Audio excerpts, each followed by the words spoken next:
All right, we're down here in the garage at my work, and listen to how good the Borla exhaust sounds when you fire it up in the garage.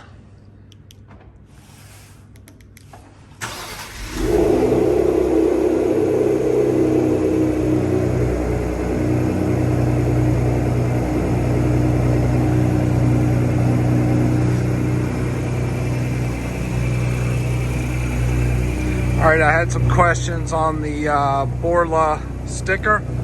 So I put the black one on this side.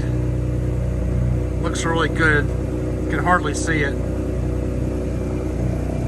And then if you go over here, this one has the white.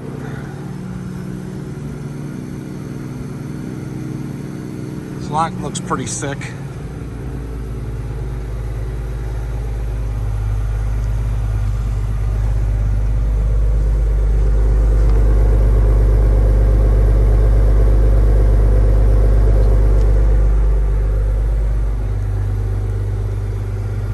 All right, just a quick update for everybody.